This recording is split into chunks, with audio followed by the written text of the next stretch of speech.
So ताणें ताका धरलो आनी जेलीन घालो आनी मार सुरू जालो, छळ सुरू जालो, मारपाक सुरवात केली.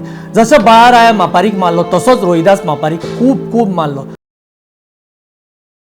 गोंयच्या स्वातंत्र्य लढ्यान खूब हुतात्मे जाले, खूब स्वातंत्र्य सैनीक जाले, ज्ञात अज्ञात. थोड्यांची आमकां नांवां सुद्दां खबर ना.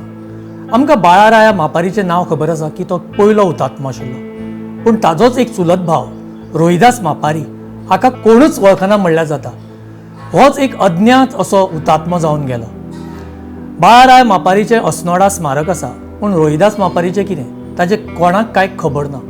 तो एक आझाद गोमंतक दलाचो कार्यकर्तो आशिल्लो, सादो सिंपल मनीस, आनी ताणें जायते अशी एक्शन्स आझाद गोमंतक दलाच्या हातून केली. खूब एक्शनांनी ताणें पार्ट घेतलो आनी तो निश्ठावंत आशिल्लो, लॉयल आशिल्लो, डेडिकेटेड आशिल्लो.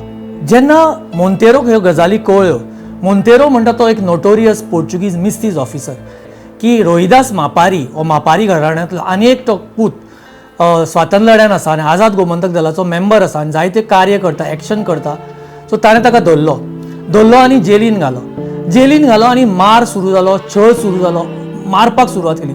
जसो बाळाराया मापारीक मारलो तसोच रोहिदास मापारीक खूब मारलो. ताणें बाळाराया मापारी भशेनच केन्नाच आपल्या वांगड्याची नांवां सांगूं ना, कोणाकूच ताणें रिवील करूं ना, कोणाचेच इन्फॉर्मेशन डायवर्ज करूं ना, म्हणून ताका इतलो मारलो.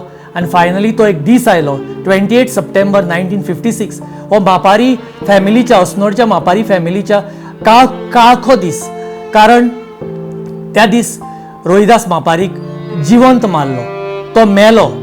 28 सप्टेंबर 1956 हो रोहिदास मापारीचो हुतात्म दीस. सो अस्नोडच्या मापारी फॅमिलीन 2 आपले पूत गोंयच्या स्वातंत्र्य लढ्या खातीर बलिदान केले. सर्वोच्च बलिदान हे एक बाळाराया मापारी आनी दुसरो रोहिदास मापारी. ह्या दोगी जाणांक आमचो सलाम द मार्टर ह्या सिरिजांतल्यान.